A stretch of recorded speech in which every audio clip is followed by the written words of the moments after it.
For chapter 3, I'm going to start with problem number 6. 7 times 3 plus 6 over 2 minus 9. First thing I'm going to do is take the 7 times 3, which is 21, plus 6 over 2 minus 9. Next, I know that 6 divided by 2 is 3, so I'll have 21 plus 3 minus 9. 21 plus 3 will be 24 minus 9. 24 minus 9 gives you 15. Problem 7. 2 times 9 minus 3 plus 6 plus 4 over 5.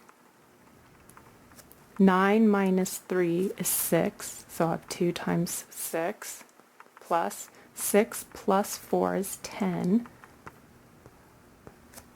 over 5. 2 times 6 is 12 plus 10 divided by 5 is 2.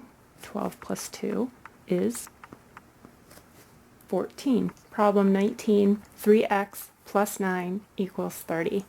First, I will subtract 9 from each side, leaving me with 3x, which will equal 30 minus 9, which is 21. To solve for x, I'm going to divide each side by 3. 21 divided by 3 will be 7. Problem 20.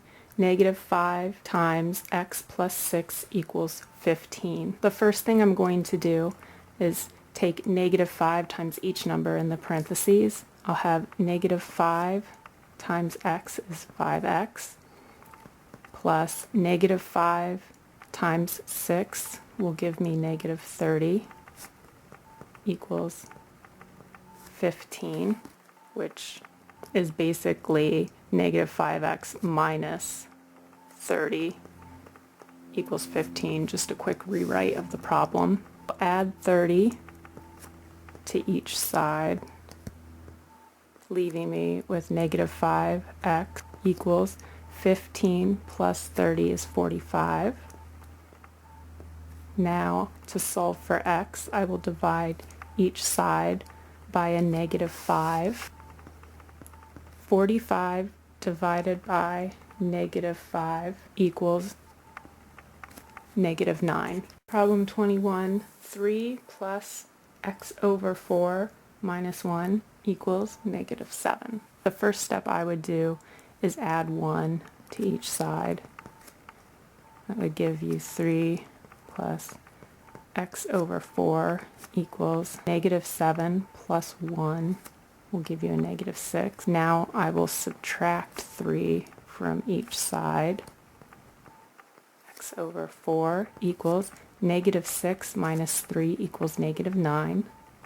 Now I'm left with x over 4 equals negative 9. I can solve this problem two different ways. The first way is to multiply the fraction. I'll take 4 over 1 multiplied by each side so that my 4's will cancel out, leaving me with x equals negative 9 times 4 equals negative 36. If you don't like multiplying the fraction and you prefer to cross multiply, take negative 9 over 1.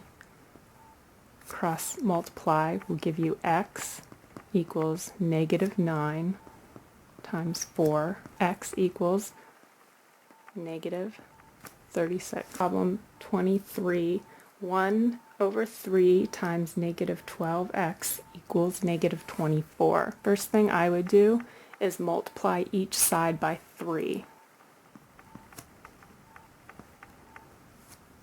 That will cancel out 1/3. Negative 12x equals negative 24 times 3, negative 72. I will divide each side by negative 12 to solve for x. Negative 72 divided by negative 12 equals 6. Problem 23. 5 minus 4 times 2 minus x equals 17. This can get a little tricky because you have the 4 times these parentheses. Let's go ahead and subtract 5 from each side as our first step. That's going to leave us negative 4 times 2 minus x equals 17 minus 5 is 12. Now I'm going to take negative 4 times 2, leaving me negative 8. Negative 4 times negative x, 4x, because the two negatives cancel each other out, resulting in a positive number. 12. Add 8 to each side. You'll have 4x equals 12 plus 8 is 20. Divide each side by 4. X equals 5. Problem 24. 19 plus x plus 3 divided by 2 minus 14 equals 1. What I'm going to do for my first step is subtract 19 from each side. X plus 3 divided by 2 minus 14 equals 1 minus 19 equals negative 18. Add 14 to each side. X plus 3 over 2 equals negative 18 plus 14 is negative 4. Either multiply by a fraction or cross multiply from this point. I'm going to show you both ways. Cross multiplying to me is the easiest in this case. X plus 3 equals 2 times negative 4 equals negative 8. Now I'll subtract 3 from each side. That will leave me with x equals negative 8 minus 3 equals negative 11. Let's go back to the second way to finish solving the problem. 2 over 1. Multiply that by each side. 2's cancel out, leaving you with x plus 3 equals negative 4 times 2, which is negative 8. I'll subtract 3 from each side. Negative 8 minus 3 is still negative 11. Problem 25. Steve gave away half of the stamps in his stamp collection to his best friend Brad. Then Steve gave away 27 stamps to his sister Kara.